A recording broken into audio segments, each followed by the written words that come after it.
శ్రీమద్ భాగవతము సప్తమ స్కందం 9వ అధ్యాయం 32వ శ్లోకం.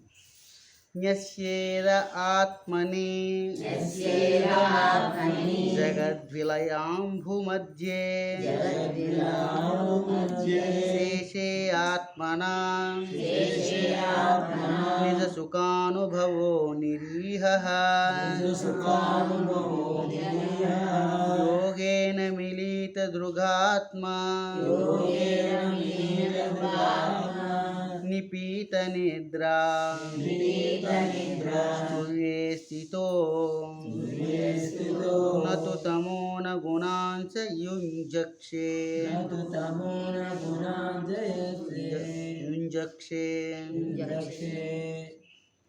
ప్రభు దేవదేవ అర్ధ నిమీల నేత్రంతో నిద్రయందున్న వానిగా గోచరించు నీయందే విలయానంతరము సృజన శక్తి నిలిచియుండును. అర్ధ నిమీలిత నేత్రం అంటే మనం నిద్రపోయేటప్పుడు మనం రెండు కళ్ళని పూర్తిగా మూసేస్తాం, కానీ భగవానుడు అర్ధ నిమీలితం అంటే పూర్తిగా మూయడు, సగం సగం మూగిపడి ఉంటాయన్నమాట. అని అంటే యాక్చువల్గా ఏంటంటే ధ్యానయోగ విధానంలో కూడా అర్ధ నిమీలిత నేత్రంతో శివుడి యొక్క ఈ విగ్రహాలు ఫోటోలు అవి ఉంటుంటాయి. అర్ధ నిమీలితం అంటే ఈ కళ్ళని పూర్తిగా మూయకుండా ఏం చేస్తారంటే నాసికాగ్రాన్ని చూస్తూ ఉంటారన్నమాట. నాసికాగ్ర ముక్కు కొనభాగాన్ని చూస్తున్నప్పుడు వారు నిద్రపోకుండా ఉంటారు. సో ఇక్కడ కానీ నిజమునకు నీవు సామాన్య మానవుల వలె నిద్రించేవాడువు కాదు. అంటే మామూలుగా ఇక్కడ మనం పడుకున్నట్టుగా పడుకోరట ఆయన. నేను ఇంతకు పూర్వం ఒక డౌట్ వచ్చిందనమాట, యోగ నిద్ర అంటే ఏమిటి? ఒక ఆయన అడిగాను అనమాట, యోగ నిద్ర అంటే ఏమిటంటే జపం చేస్తూ ఉండగా నిద్రపోవడమే యోగ నిద్ర అన్నారనమాట. అటువంటి యోగ నిద్ర మన భక్తులందరూ కూడా బాగా చేస్తారు కదా, అప్పుడు అది యోగ నిద్ర అవుతుందా? యోగము అంటే కలయిక, నిద్ర అంటే అందులో తాదాత్మ్యం చెందడం అన్నమాట. దేంట్లో తాదాత్మ్యం చెందడం? భగవంతునిలో తాదాత్మ్యం చెందడం. అంటే ఇంకా పూర్తి విషయాలన్నింటినీ కూడా మనం మర్చిపోయి, నిద్రలో మనం ఏంటి మర్చిపోతాం? అన్నీ మర్చిపోతాం, నిద్రపోతూ ఉంటాం. అంటే ఇంద్రియ సంబంధ విషయాలన్నింటినీ మర్చిపోతాం అన్నమాట. మరి యోగ నిద్రలో ఏంటి మర్చిపోతాం అంటే ఇంద్రియ సంబంధ విషయాలని మర్చిపోయి యోగం, మళ్ళీ అక్కడ యోగం జరుగుతుంది, నిద్రలో యోగం ఉండదు. యోగం నిద్రలో పూర్తిగా కూడా ఇంద్రియాలన్నింటినీ మర్చిపోయి తమో గుణంలోకి వెళ్ళిపోతాం. ఇక్కడ యోగంలోకి ఎందుకు? భగవంతుడిని, భగవత్ సంబంధమైన విషయాన్ని, అందులో తాదాత్మ్యాన్ని కలిగి ఉండడమే యోగ నిద్ర అనమాట. కానీ ఇక్కడ భగవాన్ యోగ నిద్రలోకి వెళ్తాడట. ఆయన యోగ మళ్ళాగా నిద్రపోడు ఆయన. కాబట్టి ఆయన యోగ నిద్రలో ఏం జరుగుతూ ఉంటుందంటే ఈ సృష్టిని అంతటినీ కూడా తనలో స్వీకరించి దాన్ని పోషిస్తూ ఉంటాడు. నీవు ఈ భౌతిక సృష్టికి పరముగా సదా దివ్యస్థితి ఉండవాడవు. ఆయన ఈ భౌతిక సృష్టికి పరంగా దివ్యస్థితిలో ఉంటూ ఉంటాడు. ఆయన దివ్యం అంటే చాలా శ్రేష్టమైన స్థితిలో ఉంటాడు.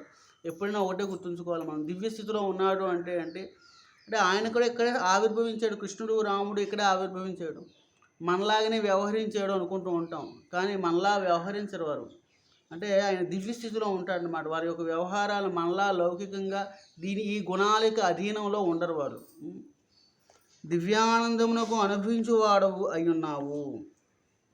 భౌతికమైన వానిచే అంటబడక ఆ విధముగా నీవు క్షీరోదక సాయి విష్ణువు రూపమున దివ్యస్థితిలో నిలిచి ఉందువు. భౌతికమైనటువంటి ఏ విషయం కూడా ఆయనకు అంటదు, కానీ భౌతికమైన ప్రతి విషయానికి ఆయనే ఆధారం.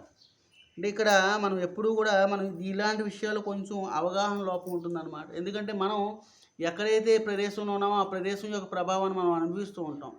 కాబట్టి మరి భగవంతుడు కూడా అలాగనే ఉంటాడు అనుకుంటాం, కానీ భగవానుడు అలా ఉంటాడు. అందుకే పద్మపత్ర మీమాంబస అంటారు. మామూలుగా యోగి యొక్క లక్షణం ఏమిటి? ఒక తామరాకు మీద నీటి బొట్టు ఎలా అయితే ఉంటుందో, తామరాకు ఎక్కడ ఉంటుంది? బురదలోని, నీళ్ళలోనే ఉంటుంది. కానీ దాని యొక్క ఆకుకి ఆ నీళ్ళు అంటుకుంటాయంటే అంటుకో. అంటే ఒక సాధారణమైనటువంటి యోగికి ఉండేటువంటి లక్షణమే అది ఉన్నప్పుడు మరి భగవానుడు ఆ స్థితిలో ఉండడా? భగవానుడు పరిపూర్ణమైన స్థితిలో ఉంటాడు. నీవు క్షీరోదక సాయి విష్ణువు రూపంలో దివ్య స్థితిలో నిలిచి ఉండు. నీవు నిద్రించుచున్నట్లు గోచరించినను ఆ నిద్ర తమోమయ నిద్ర భిన్నమైనది. ఆయన నిద్రపోతున్నట్టు కనబడుతుంటాడు ఎప్పుడు కూడా. భగవానుడు శ్రీ మహావిష్ణువు నిద్రిస్తున్నట్టుగానే కనబడుతూ ఉంటాడు శేషతల్పం మీద, కానీ ఆయన మనలాగా నిద్రపోతూ ఉంటాడంటే మనలా నిద్రపోడు. ఆయన అన్నిటినీ గమనిస్తూ ఉంటాడు. చూడండి, ఇక్కడ భాగవతంలో శ్లోకాన్ని ఉదాహరణగా ఇచ్చారనమాట. తత్తేను కంపాం సుసమీక్షమాను భుంజాన ఏవాత్మా కృతం విపాకం. భక్తునికి ఏదేని నామమాత్ర దుఃఖ పరిస్థితి కలిగినప్పుడు దానిని అతడు భగవాన్ని వరదానముగా భావించును. నామమాత్ర దుఃఖ పరిస్థితి. ఈ లోకంలో దుఃఖం వస్తూ ఉంటుంది, సుఖం వస్తూ ఉంటుంది. దుఃఖం వచ్చినప్పుడు బాధపడడం, సుఖం వచ్చినప్పుడు ఉప్పొంగిపోవడం మామూలుగా సహజంగా యోగికి సంబంధం లేదు. యోగి ఆ విధంగా వ్యవహరించకూడదు. కానీ భక్తులు ఎలా ఉంటాడట, నామమాత్ర దుఃఖ పరిస్థితి కలిగినప్పుడు దాన్ని అతడు భగవాను వరదానముగా భావించును. భగవానుడు మనకు ఒక గొప్ప వరాన్ని ఇచ్చాడు. ఎందుకని? దుఃఖాన్ని ఇచ్చినప్పుడు అన్నమాట. ఎప్పుడైనా మనం అలా అనుకుంటామా? కానీ భక్తుడు ఆ విధంగా అనుకోవాలి. అలా అనుకున్నప్పుడే మనం భగవానుడికి సమీపంలో ఉన్నామని అర్థం.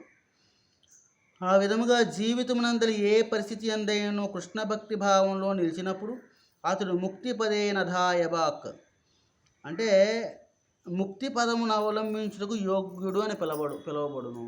ముక్తిని పొందాలి అంటే మనం ఏం చేయాలి అంటే మనకి ఇక్కడ వచ్చేటువంటి దుఃఖాలన్నింటినీ కూడా మనం సహించాలి. అదే సమయంలో ఇది భగవానుడి యొక్క కృపగా మనం భావం చెందాలి. ధాయబాక్ అనగా వారసత్వం అని అర్థము. వారసత్వంలో తండ్రి యొక్క ఆస్తి మనకు సహజంగా ఎవరికి చెందుతుందండి? కొడుక్కి చెందుతుంది.